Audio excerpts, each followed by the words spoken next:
You haven't been flossing, have you? Ow! In great?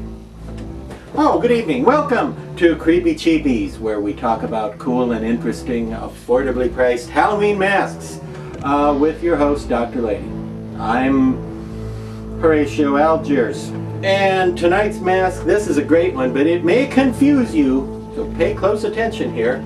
It is this beast from the folks at thehorrordome.com. Look at this monstrosity. This is called Trick or Treat, and that's the confusing part. It's not from Trick or Treat Studios, which is also the name of another mask company, Trick or Treat Studios. It's not from them. So don't watch this and say, oh, he said Trick or Treat pumpkin. I need to go to the Trick or Treat website. Because for one thing, I know you don't really talk like that, and for another thing, if you look on the Trick or Treat website, you won't find it, because it's just the name of the mask, not the name of the company. The name of the company is, in fact, Horror Dome, okay?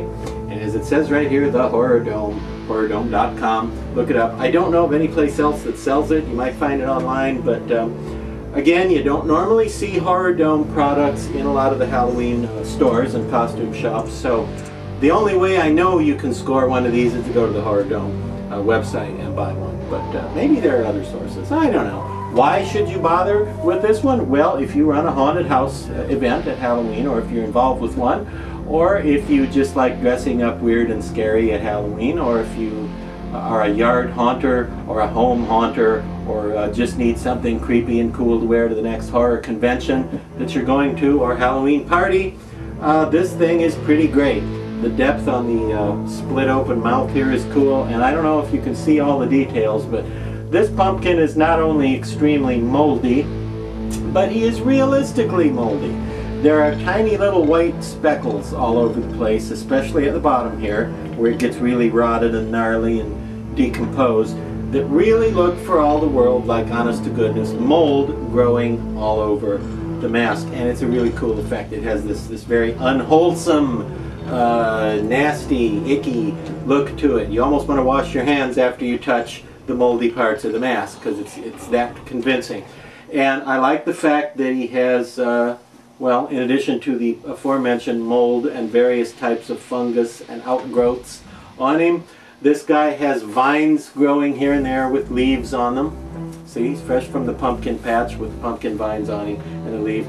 All very nicely painted. Now sometimes I touch up the paint on mass-produced masks. I go back and add a little bit more shading, or a little bit more highlighting, or a little bit more detailing of one kind or another.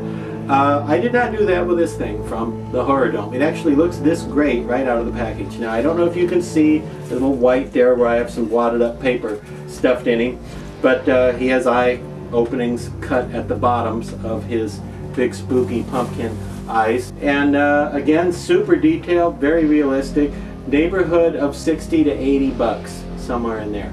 And if you can get something this cool for 80 bucks, well, this thing is huge for one thing. It's big, it's very nice quality, it's super well painted for something in this price range, and it's not only nasty and gnarly and creepy and disgusting and moldy and rotten, all of which are good things, it's also fun. You know, it also has a nice party kind of attitude. It has kind of a feisty look that makes it look like he's out of the pumpkin patch and ready to party, I guess you'd say. So I highly recommend the Trick or Treat pumpkin for your Halloween event, and join us here again next week, and we will see if we can't dig up something else equally nasty and scary to recommend for your fun Halloween events. Thank you, and compute safely.